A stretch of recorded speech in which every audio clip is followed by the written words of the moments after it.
Akhir-akhir ini tentu kita semua dikejutkan oleh perilaku-perilaku yang tidak sebenarnya harus terjadi, yang bukan pada tempatnya. Ada tokoh agama, ada orang yang kita anggap berilmu, ada orang yang mungkin berkuasa, tapi kemudian amanah-amanah kebaikan dengan sebutan-sebutan gelar-gelar keagamaan maupun sosial tidak serta-merta menjadikan orang-orang tersebut dan mungkin naudzubillah kita semua kemudian bisa selamat dari bujukan setan. Hadirin asadakumullah, dalam masalah ini kita sering mengenalnya dengan spiritual abuse. Ada melecehkan spiritual, ada kegiatan yang termasuk kategori merendahkan, menghinakan ajaran-ajaran agama kita.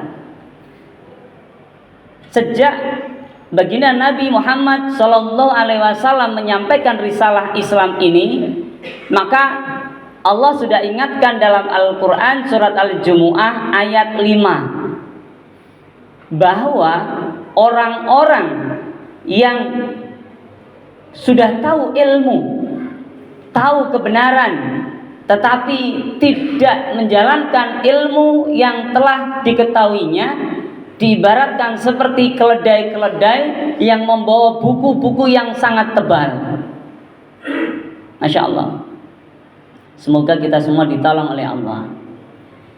Dan fenomena ini bukan hanya fenomena kekinian, ayyuhal hadirun asadakumullah. Sejak dahulu, bahkan kalau kita ingat teori sejarah, bahwa sejarah itu akan berulang, sehingga sejarah itu bisa dipelajari. Kita akan menjadi bagian dari pengulang yang baik atau pengulang yang buruk. Kita menjadi pelaku sejarah yang baik seperti pendahulu kita, atau menjadi pelaku sejarah yang buruk sebagaimana juga orang-orang terdahulu yang juga tercatat seperti itu. Salah satu ikhtiar kita ayyuhal hadirun adalah menjadi seorang muslim.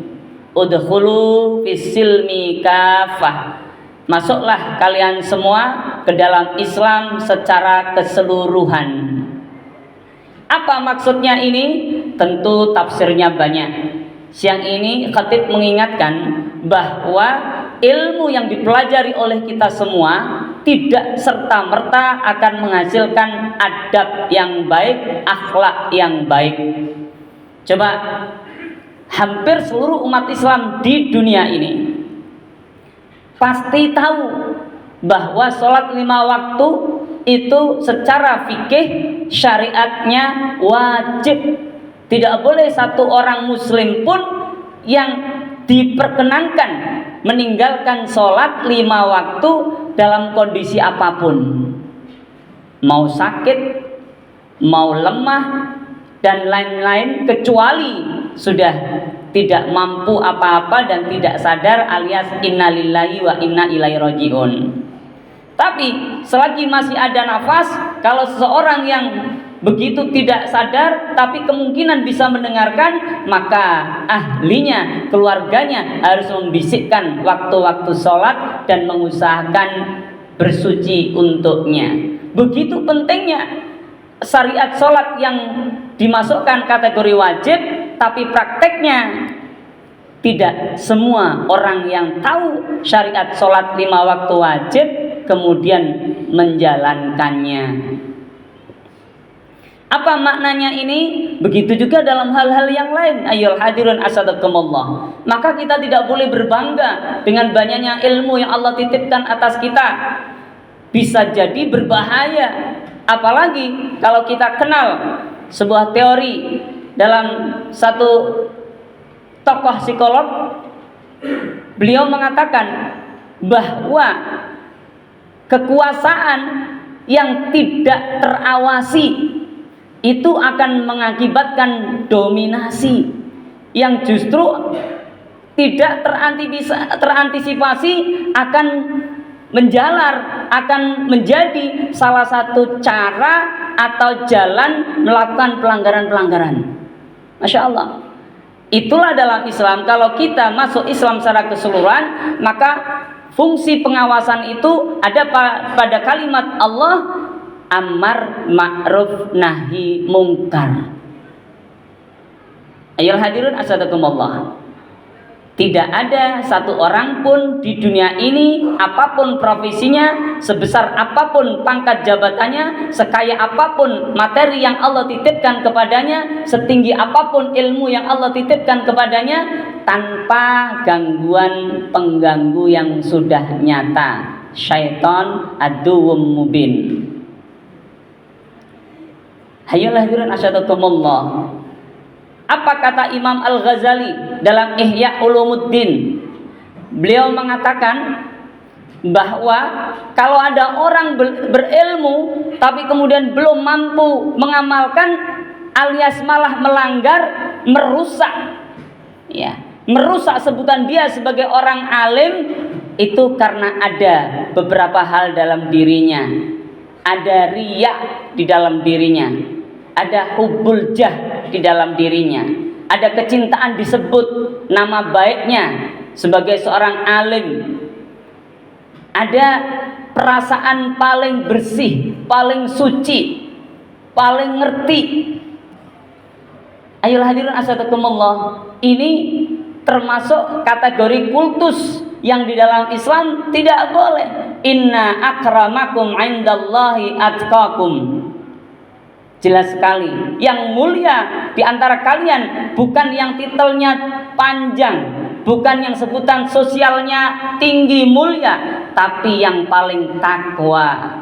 Bagaimana menjalankan takwa? Kapan ini? Apakah takwa itu hanya 5 waktu? Apakah takwa itu di hari-hari besar Islam? Kemudian kita beribadah Idul Fitri, Idul Adha, sholat di lapangan.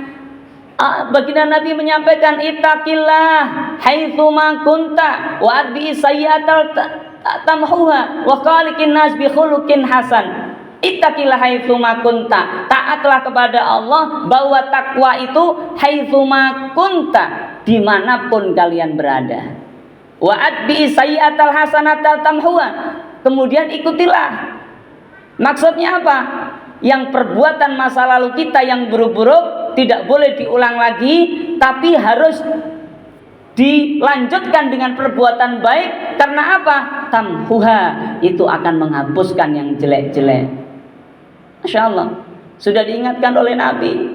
Sehingga takwa bukan hanya di masjid musola, tapi dimanapun kita berada, sebagai konsekuensi kita sebagai seorang muslim.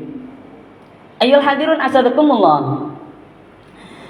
Ibnu Qayyim al-Jauziyah dalam Madarijus Salikin, beliau juga menyampaikan yang terkait hal tersebut, bahwa orang-orang yang berilmu tapi tidak mampu menaklukkan, menundukkan hawa nafsunya, maka ilmunya tidak akan berpengaruh sedikit pun. Dan Allah sudah ingatkan, qad aflahal mu'minun dan sebagainya, bahwa orang-orang mukmin itu akan beruntung. Siapa yang beruntung? Tentu di ayat yang berbeda Allah sampaikan orang-orang yang berhasil mensucikan jiwanya. Kenapa? Fa'alhamaha fujuraha wa taqwaha. Qad aflaha man zakkaha wa qad khaba man dassaha. Ayol hadirun, ini jawabannya.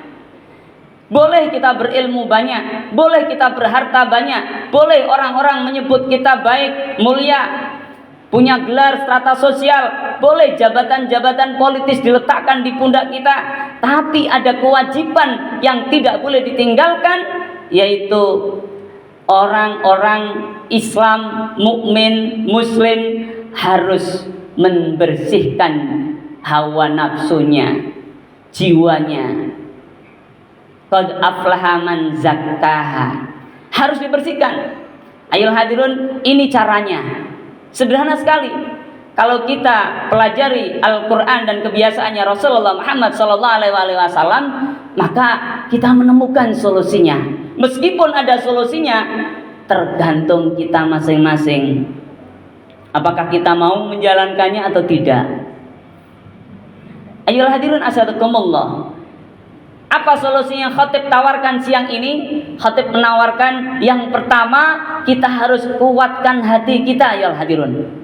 Karena hati ini dalam hasanah Islam adalah raja yang akan menentukan keputusan tertinggi ada di dalam hati. Ini baik atau enggak ya? Ini dilakukan atau enggak ya? Hati yang akan memutuskan itu. Ini diambil atau tidak dan lain sebagainya. Bagaimana cara menguatkan hati? Dalam riwayat yang disampaikan oleh Ummu Salamah sudah jelas, ya muqallibal qulub tsabbit qalbi ala dinik. Wahai zat yang membolak-balik hati, teguhkan, kuatkan hatiku atas agamamu. Apa itu agama? Khatib ingatkan kembali, agama atau ad-din dalam bahasa Arab adalah al-imanu wal amalu sholih. Adanya iman di dalam hati kita sebagaimana kriteria iman, dan adanya amal di dalam perilaku kehidupan kita. Maka untuk selamat yang pertama kita perlu baca ya muqallibal qulub tsabbit qalbi ala dinik. Hadis riwayat Tirmidzi. Apa yang kedua ya hadirun, sebagaimana disampaikan oleh Ibnu Qayyim al-Jauziyah dalam Madarijus Salikin, beliau menyampaikan apa ini? Ilmu gak akan ada manfaatnya kalau hawa nafsu atau jiwa itu tidak ditaklukkan. Lagi-lagi Rasulullah Muhammad sallallahu alaihi wasallam mengajarkan, Allahumma ati nafsi taqwaha wa zakkiha anta khairu man zakkaha anta waliyuha wa maulaha. Rawahu Muslim. Bisa cukup dengan Allahumma ati nafsi taqwaha wa zakkiha. Ya Allah, berikanlah kepada jiwaku ini, hawa nafsuku ini, takwaha ketaatannya, wa zakkiha, dan bersihkan ya Allah. Berikan taatnya dan bersihkan jiwanya. Kenapa begitu ayol hadirun? Karena hati itu raja, sedangkan hawa nafsu atau jiwa itu pembisiknya. Raja tidak mungkin memutuskan tanpa pertimbangan. Siapa yang ngasih pertimbangan? Para pembisiknya. Siapa di dalam diri kita? Jiwa, hawa nafsu.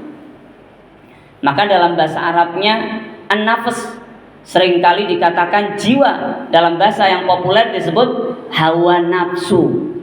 Bagaimana cara mentaklukkannya? Karena ini di dalam hati yang paling berkuasa atas dua hal ini, hati dan jiwa adalah Allah. Maka baginda Nabi mengingatkan, ad-du'a'u mukhul ibadati. Doa itu otaknya ibadah.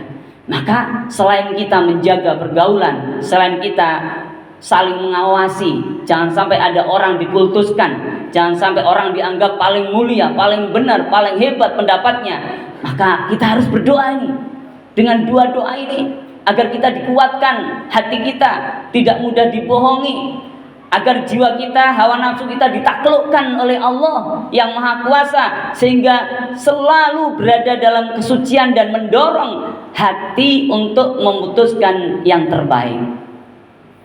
Insyaallah ya hadirun, dengan dua hal ini kita akan diselamatkan oleh Allah.